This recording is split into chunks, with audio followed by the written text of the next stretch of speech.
Hello everyone, कैसे आप सब? आशा कर सब बहुत अच्छे होंगे। और मैं वैष्णो देवी यात्रा करके आ गई हूँ।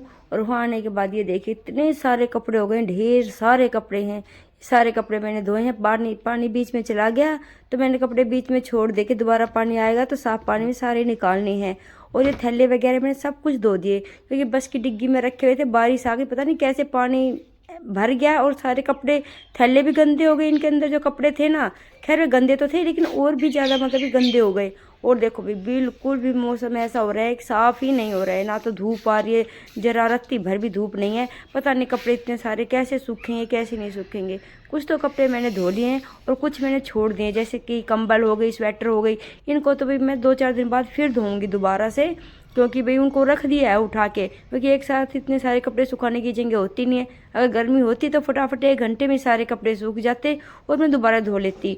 और यहाँ तो पता है कि आपने इधर इतनी ठंड है, इतनी ज़्यादा ठंड है, बल्कि वहाँ नहीं थी। जम्मू में बिल्कुल भी ठंड नहीं थी। ठंड तो थी लेकिन इतनी नहीं थी जितनी हमें यहाँ महसूस हो रही है। ये बात तो है, अपने यहाँ यहीं कश्मीर बना हुआ है।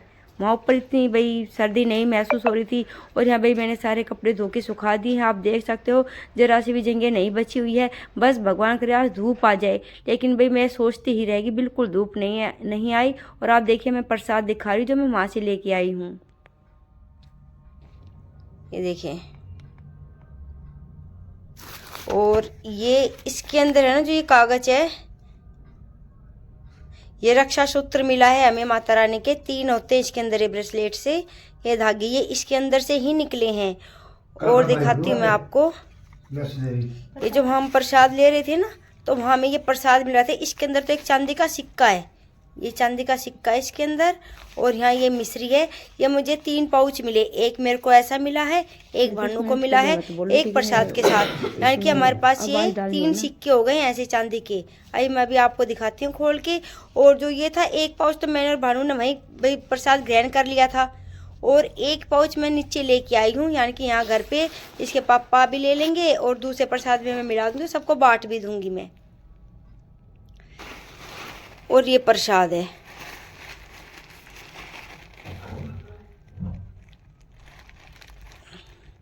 माता वैष्णो देवी का ये प्रसाद ही, एक ये प्रसाद की थैली है। अंदर की साकर लगा लेना, फिर इसमें आया था ये प्रसाद जाली वाले की भी।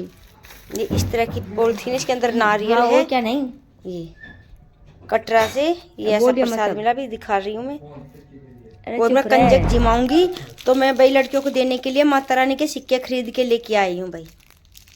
ये दे रहे थे भाई 10 का 1 भी, मतलब जैसे उनको ग्राहक टकरा जाता था उसी हिसाब से। किसी को 10 का 1 दे रहे थे, किसी को 20 का 1, किसी को 5 का 1। ये मैं ये सिक्के लेके आई हूँ, 10 सिक्के लेके आई हूँ। ये देखिए, ये माता रानी के सिक्के हैं। ये देखो पीछे माता रानी की पिंडी रूप में है। और ये देखिए, ये प्रसाद की रखो, ये प्रसाद के साथ मिला था। इसमें भी 1 सिक्का है। और एक में कहते ना, एक का प्रसाद हमने भी खोल के खा लिया था, और एक में ये सिक्का है। अभी अभी आपके सामने निकाल के दिखा रही हूँ। मेरे हाथ में है ना मोबाइल है, ये देखिए कहाँ निकाल दिया, 1 मिनट। ये देखो भाई, ये निकला है, ये चांदी का सिक्का निकला है माता रानी के मंदिर का। ये देखिए। और इस साइड से दिखाती हैं, इस पे ये माता के पिंडी रूप है। ये देखिए, इसमें ये नारियल चुन्नी है जो टोकन से फिर हमें वापस मिल जाता है। और ये है भाई कोल कटोली माता, मुझे अच्छी तरह नाम ध्यान नहीं है, वहाँ का है ये प्रसाद। और ये रक्षा सूत्र मिला है। और वहाँ पे ये जो है ना, पांडवों द्वारा जब पांडव वनवास के लिए गए थे 1 वर्ष अज्ञात के लिए, तो माता रानी ने एक कटोरी से है ना वहाँ एक कुआं खोदा था, तो वहाँ का पानी है ये अमृत तुल्य पानी है। तो मैं वहाँ सभी भर के लेके जा रहे थे, तो मैं भी 1 बोतल भर के लेके आई हूँ। ये देखिए। और पांडवों ने 1 रात में ही उस मंदिर का निर्माण किया था। अगर मेरे पास भाई किसी ने मेरे को वीडियो भेज दी तो मैं वीडियो ज़रूर डालूंगी आज के ब्लॉग में, वो वाली आप देखना उस मंदिर की। सब इसके साथ में अपना खाने पीने की तैयारी करते, सारा सामान रख देती हूँ। और ये देखो भाई, ये कपड़े हमारे इतने एक्स्ट्रा हम लेके गए थे, ये कहीं बारिश का वहाँ मौसम बदलता रहता है, तो ये कपड़े वैसे पहनने में तो नहीं आए, लेकिन फिर भी लेके गई थी मैं। और बाकी जो थे मैंने धो के ऊपर सुखा दिए हैं। और यहाँ मैं अब अपनी भाई सब्जी भाजी की तैयारी करने के लिए आ गई हूँ। ये देखो भी मिट्टी वाला बहुत सारा आलू आ गया है, पर क्या करे भी नए आलू में तो आती है। मटर मैंने छील लिया और अब मैं सब्जी बना रही हूँ। और कई दिन से ये था कि चलो भाई कुछ अलग से सब्जी बनाने का मौका मिलेगा कहीं। अब 2-3 दिन तो बैठे बिठाए खाना पीना मिल गया था, अब घर आके तो भाई खुद ही करना है सारा कुछ। तो मैं सोची चलो भाई आलू मटर भाई बना लेती हूँ। और फटाफट भाई मैंने इसका छोंक तैयार किया और फटाफट सब्जी छोंक के आटा गूंद लिया है और रोटियां बनाऊंगी। उसके बाद थोड़ा सा आराम करूंगी। थकान तो देखो भाई कहीं भी जाए नॉर्मल सफ़र में इतनी थकान हो जाती है, ये तो फिर भी हम भाई वैष्णो देवी यात्रा करके आए हैं। और भी आप सब बताओ, आप सबका कैसा चल रहा है चैनल। मैं आप सब के लिए दुआ करके आई हूँ, भगवान हम सब का चैनल भाई अच्छे से ग्रो हो और जो सपना लेकर हम अपने भाई यूट्यूब पर आए हैं वो सपना हम सब का पूरा हो। हे माता रानी, मेरा भी सपना पूरा हो, मैं भी कुछ भाई कर पाऊँ अपने इस यूट्यूब चैनल पर। और जो दूसरे बंदे हैं जो मुझे देखते हैं और जिनका मेरा थोड़ा सा भी एक दूसरे से संबंध है भाई, उन सब का भी चैनल अच्छे से ग्रो हो। बस मैं तो यही मनोकामना करती हूँ। और खाना पीना जो भी मैं बना रही हूँ बस मेरे मन में यही चल रहा है, भगवान हे माता रानी हे वैष्णो देवी, बस फटाफट भाई मेरा चैनल ग्रो हो जाए और जो सपना सबका होता है मैंने मोनेटाइज हो जाए, व्यूज अच्छे आए।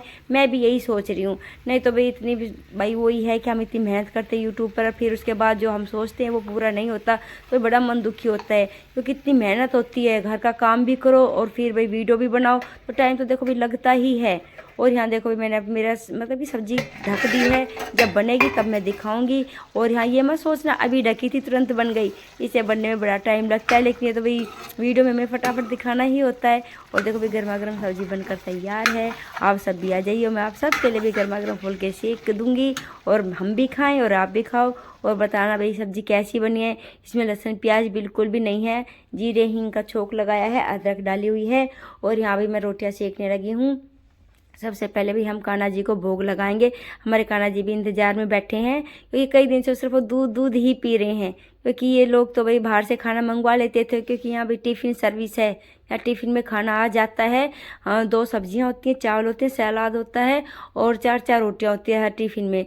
तो भाई कान्हा जी को तो बाहर का खाना नहीं दे सकते थे, तो बस ये बिस्किट और दूध पीते थे।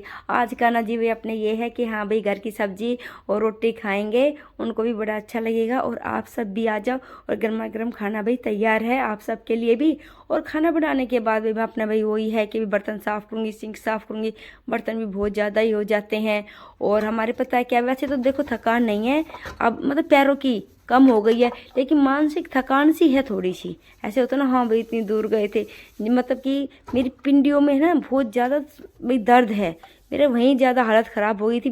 बिल्कुल एक पैर है ना घिसड़ा के चल रही थी। हाँ एक बात और बताती हूँ आपको, जब भी आप भाई वैष्णो देवी जाए ना, अगर आपके यहाँ पर सर्दी ज़्यादा है तो समझो वहाँ सर्दी बिल्कुल भी नहीं होगी, बिल्कुल अपोजिट होता है, उल्टा होता है।